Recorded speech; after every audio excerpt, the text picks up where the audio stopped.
So on the way home, I kept thinking to myself, so okay, I don't think I've ever seen this before, but now here we have a franchise that just released its second part of the franchise. Yeah, I think that's right.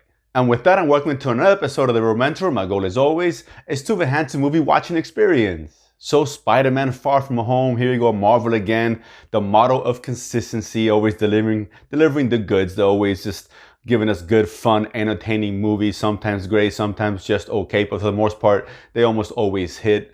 And there's no different here. This one I found absolutely entertaining. A lot of fun, lighthearted, exactly what a Spider-Man movie should be, and really just a good, entertaining film for the summer.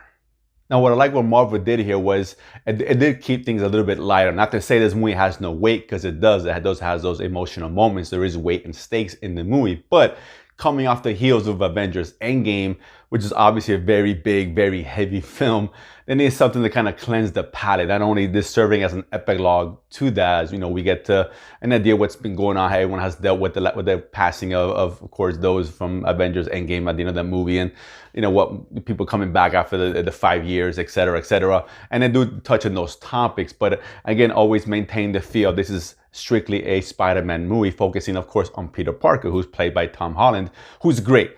I mean, he is, without a doubt, the best on-screen version of Spider-Man we've ever had.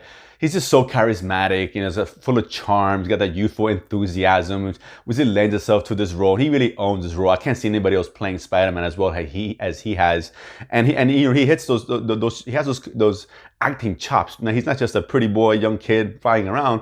There's a lot of moments of emotion here. He does so well with those scenes, and you know, and it's great seeing him, you know, focusing on him as far as him trying to fill the shoes left behind by Tony Stark, and at the end of the day, this movie, he's just a kid, you know. Which is why I'm glad they kept this movie very lighthearted, very fun, because this is a bunch of teenagers. We got Peter Parker, all 16, 17 years old, his friends the same, all traveling to Europe on a school field trip.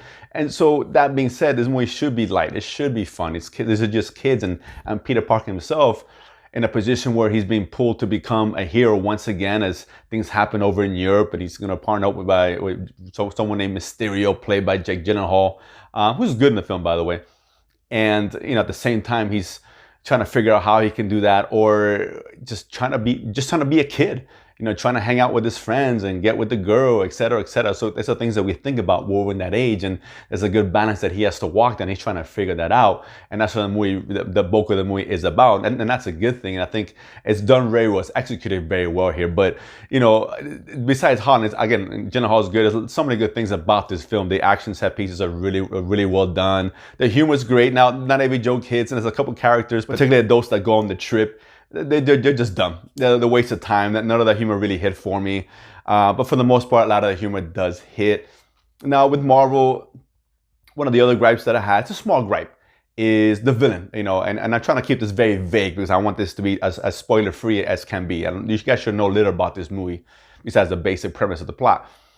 Is the villain, again, is okay. Some of the motivations for me, I kind of questioning how they went about it. I wasn't a big fan of it per se. I don't think he was a great villain. And again, that's par for the course of Marvel. You know, occasionally with Thanos and maybe Loki, they've hit, but for the most part, the villains have been mediocre at best. And that's no different here. But again, that's not a huge thing. At the end of the day, this is a well-crafted, well-executed, just a good time in the movies. And this is a comic book movie. It's what it should be. Cool action, great visuals, you know, good heroic moments, and that character we can get behind. And Peter Parker, Tom Holland, is a version of Peter Parker we can get behind and root for, and it just makes the movie so much fun, so much entertaining. I really liked Homecoming. I thought this one's probably on equal footing. It's too early to tell what I think is really better or not than Homecoming.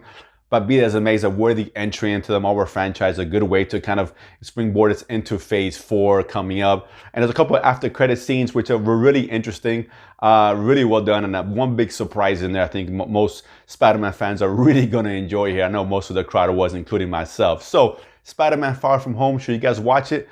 Absolutely, you have to watch this movie if you're a Marvel fan, and if you're a superhero fan in general, this one's for you. Comment below, let me know what you guys thought. And of course, if you haven't done so already, subscribe below and feed money to go to the movies and talk about it afterwards. See you guys next time.